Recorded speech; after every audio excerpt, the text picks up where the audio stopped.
Hermanos, el capítulo 8 de este libro es un capítulo de transición. Al principio que comenzamos con el libro de Samuel, les dije, podemos resumir el contenido del libro a través de la vida de tres personajes, ¿verdad? Y esos personajes son Samuel, Saúl y David. Este capítulo es una transición narrativa entre la vida de Samuel, a quien hemos visto en estos primeros capítulos, y la vida de Saúl. El próximo capítulo vamos a ver cómo Saúl es elegido rey. Pero además de que este capítulo es una transición narrativa, es también una transición histórica, un evento clave en la historia de Israel.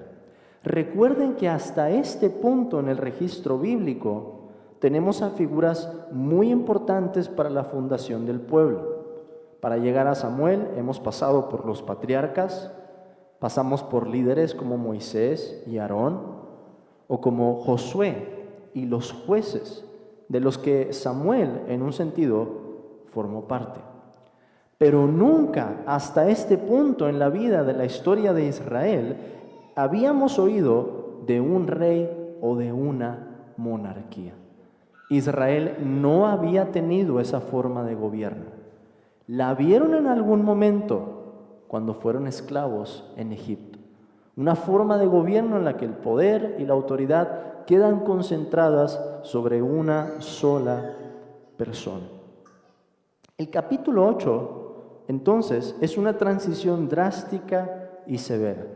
Pasamos de una teocracia, un gobierno directo por Dios, con una administración tribal, a una monarquía, también bajo el gobierno de Dios. Ahora, ¿qué fue lo que ocasionó este cambio? Y la pregunta que debería resonar también para nosotros aquí es, ¿ese cambio era algo bueno o algo malo? Quizá inmediatamente ustedes pueden responder malo, pero yo les diría que lo pensemos dos veces, porque desde Génesis 49 se nos había anunciado que Judá iba a tener el cetro, ¿verdad? Y que no se apartaría el cetro de Judá hasta que viniera el legislador, hasta que venga Silo, un título para el Mesías. Así que nuestra respuesta a esto de si estaba bien o mal una monarquía tiene que ser más compleja que eso, porque Dios más de una vez en los primeros 5 libros de la Biblia nos habla acerca de esto. Y por último veremos qué es lo que podemos aprender a un nivel práctico de este capítulo. En primer lugar, esta transición se da con un Samuel que ya ha envejecido, ¿verdad? Algo que avanzó muy rápido. Lo habíamos encontrado primero niño, cuando su mamá lo lleva al templo y lo dedica al Señor. Lo habíamos encontrado después, más joven ya, presenciando la palabra de Dios. El Señor se manifiesta a él y comienza a hablarle. Y ahora tenemos a un Samuel que ha envejecido. Y la pregunta, hermanos, por supuesto, cuando un líder envejece, y en el caso de Samuel, que sería un tipo de juez, es ¿y quién va a ser el sucesor? ¿Quién va a estar después de Samuel? Pues resulta, nos dice el capítulo, que Samuel había dejado a sus hijos como jueces. Pero ¿cuál era el problema? Que sus 2 hijos, se nos dice en el versículo 3, no anduvieron en los caminos de su padre. Antes se volvieron tras la avaricia, dejándose sobornar y pervirtiendo el derecho. El problema era que entonces Samuel iba a morir aparentemente pronto y sus hijos no estaban haciendo lo correcto, iban a llevar al pueblo a la destrucción. Así que ese es el trasfondo con el que se nos presenta la petición del pueblo, una petición que llevan aquí los ancianos como representantes, versículo 4. Entonces todos los ancianos de Israel se juntaron y vinieron a Ramá para ver a Samuel y le dijeron, he aquí tú has envejecido y tus hijos no andan en tus caminos. Por tanto, constitúyenos ahora un rey que nos juzgue, como tienen todas las naciones. Pensemos ahora, ¿esa era una buena petición o una mala petición? El versículo 6 nos dice, pero no agradó a Samuel esta palabra que dijeron, danos un rey que nos juzgue.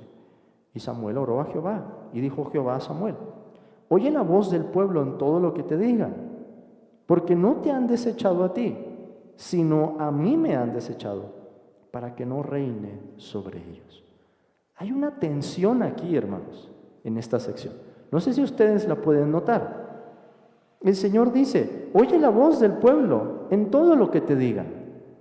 A Samuel no le agradó la petición.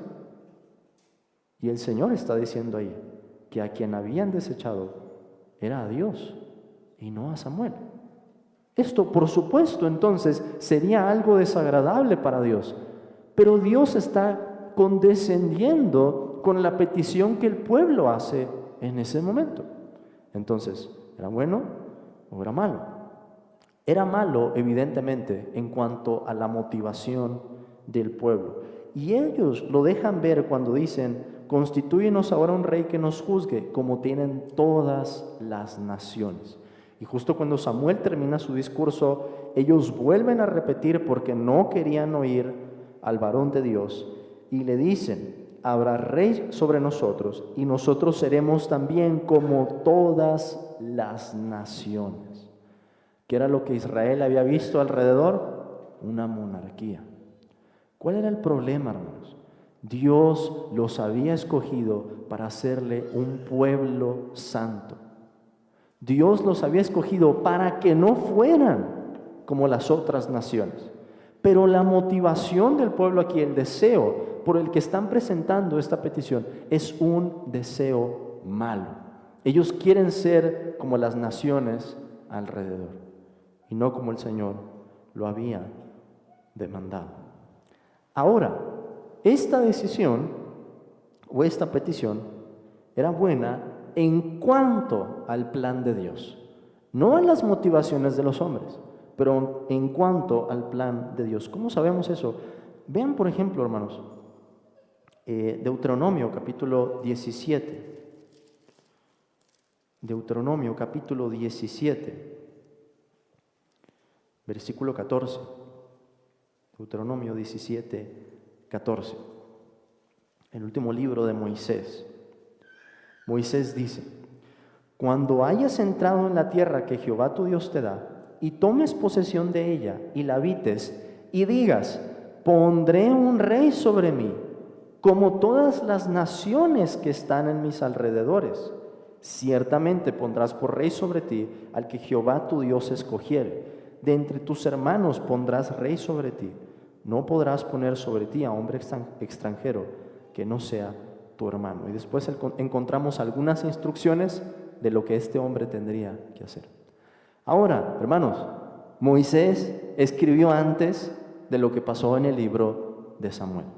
El Señor ya sabía que el pueblo iba a pedir en algún momento un rey y deja estas instrucciones explícitas. De hecho, podemos decir, era la voluntad de Dios que hubiera un rey. Yo le citaba hace un momento la profecía en Génesis 49:10. No será quitado el cetro de Judá, ni el legislador de entre sus pies, hasta que venga Silo, y a él se congregarán los pueblos.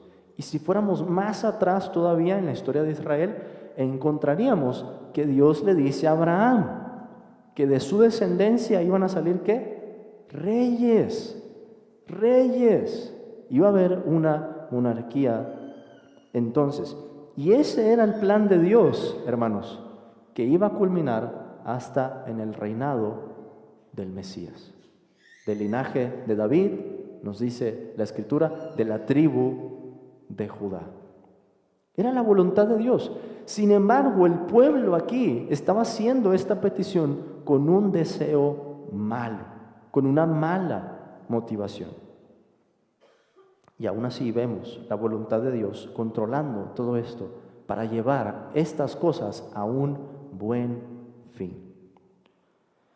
Dios concede entonces la petición, pero les advierte de las consecuencias. De hecho, podríamos decir, Dios les dio exactamente el rey por el que habían pedido. Y vamos a ver eso en la vida de Saúl. ¿Quieren un rey como las otras naciones? pues ahí les va Saúl.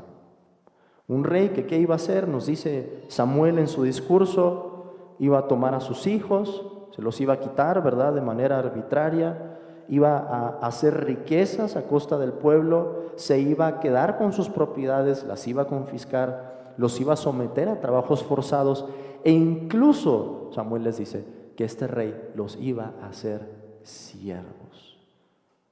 Una realidad, hermanos, que parecería que da hacia atrás en la historia de Israel, porque Israel había sido siervo en la tierra de Egipto y de allí los había sacado el Señor. Vemos al final que el pueblo se rehúsa a oír y dice: no, Samuel, va a haber un rey sobre nosotros, va a hacer nuestras guerras y vamos a ser como todas las naciones. Yo creo que podemos pensar en la vida de Saúl como una lección, ¿verdad?, para el pueblo de cómo se ve un rey conforme al corazón de los hombres, y en David, cómo se ve un rey conforme al corazón de Dios. Pero terminemos, hermanos, con algunas aplicaciones o lecciones prácticas que podemos aprender de esta porción. En primer lugar, lo que el pueblo pensó para mal, Dios lo propuso en su soberanía para traer un mayor bien. La motivación y la petición del pueblo era incorrecta. Querían ser como las naciones alrededor, cuando debieran ser más bien santos. Pero Dios en su sabiduría controló todo esto y al final trajo un resultado glorioso, porque el rey, sobre todos los reyes que ha levantado Dios, es a su Hijo Jesucristo. Vemos la soberanía de Dios en acción. En segundo lugar, encontramos también un principio aquí, en las palabras del Señor: porque no te han desechado a ti, sino a mí me han desechado, para que no reine sobre ellos. Y el principio es, hermanos, que desechar a las autoridades impuestas por Dios es desecharlo a Él. ¿Cuáles son las autoridades que Dios ha puesto? Dios ha puesto autoridad en los padres de familia, Dios ha puesto autoridad en el Estado, en los ministros del Estado, los que llevan la espada, los policías, etc. Y Dios ha puesto autoridad también sobre los pastores en la iglesia. Cuando desechamos entonces a una autoridad que está cumpliendo con su deber, sea un juez, un policía, sean los padres o sean los pastores de una iglesia, estamos despreciando el orden que Dios ha establecido. Y esa es una de las razones, hermanos, por las que vemos que nuestra cultura va en picada a la destrucción, porque quiere rechazar el orden que Dios ha establecido en las diferentes esferas, en la familia, en el Estado y en la iglesia. Y el desechar el orden que Dios ha puesto es desechar a Dios mismo. Por último, la petición del pueblo estaba enraizada en una tendencia pecaminosa mayor. El Señor le dice a Samuel así: a mí me han desechado para que no reine sobre ellos. Y luego le dice: conforme a todas las obras que han hecho desde el día que los saqué de Egipto hasta hoy, dejándome a mí y sirviendo a dioses ajenos, así hacen también contigo. ¿Cuál era el deseo, hermanos, del pueblo en ese momento? Porque este es un deseo que se repite a lo largo de la historia. Un deseo de construir su propio reino. El deseo de construir su propia ciudad, su propio gobierno, fuera del gobierno de Dios. Ese era el deseo de Caín, ¿verdad? Y lo transmitió bien a sus hijos, fundaron una ciudad, sus hijos empezaron a explotar, ¿verdad?, el conocimiento y las riquezas de este mundo, empezaron a dominar la tecnología, pero ¿para qué? Para hacer una ciudad para el hombre, una Babel, una torre que llegara hasta el cielo. Y ese, hermanos, sigue siendo el proyecto del hombre caído hasta el día de hoy. Un gobierno fuera de Dios, un gobierno aparte de Dios, la ciudad del hombre, o como Apocalipsis la llama, Babilonia, la madre de las rameras. Pero hay una ciudad que es distinta, y es la ciudad de Dios, y está bajo el gobierno de Dios. Es cierto, ya no vivimos en una teocracia. Ese fue un gobierno especial que tuvo vigor en Israel. Pero esa tendencia pecaminosa en el hombre está presente en todas las épocas. Y quiero que la vean, hermanos, en relación al Evangelio. Vamos al Evangelio según Lucas, muy brevemente, capítulo 19, a la parábola de las 10 minas, capítulo 19.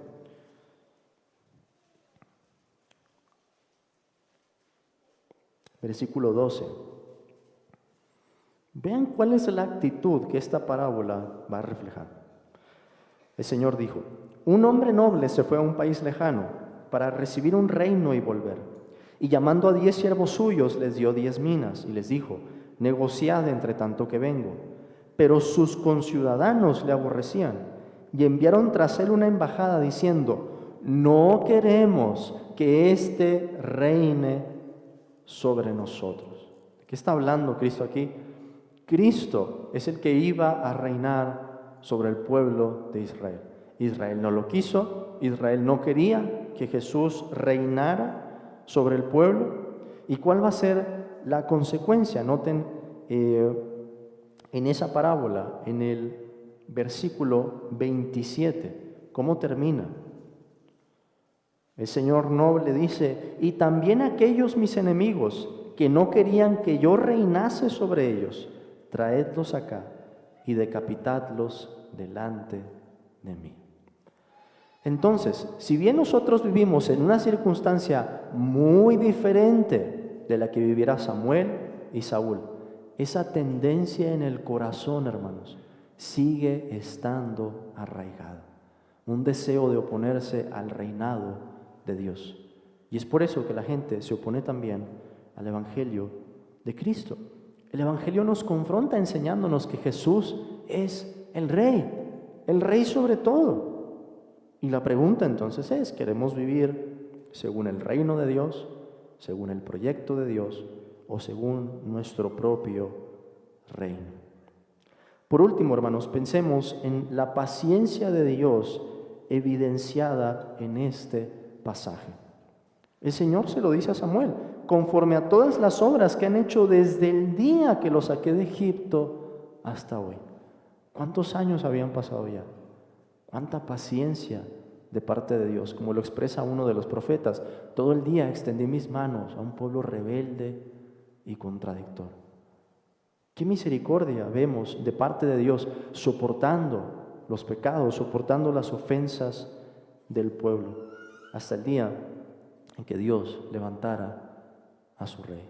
Hermanos, Dios sigue mostrando su paciencia para con nosotros. Dios sigue mostrando esta clase de misericordia, pero esa paciencia tiene un final, y el Rey va a demandar cuentas de nosotros un día.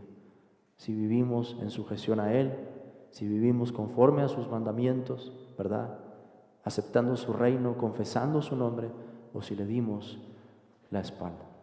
Las consecuencias, ¿verdad?, de rechazar a este Rey las hemos visto en esa parábola: el juicio y el castigo del que Cristo habla. Hermanos, pensando, considerando que Jesús es nuestro Rey, que Él es el Rey de Reyes y Señor de Señores, sigámoslo alabando esta mañana y preparemos nuestros corazones ahora que nos acercamos a un pasaje tan glorioso como lo es el de la cena del Señor. Adoremos, hermanos. Amén.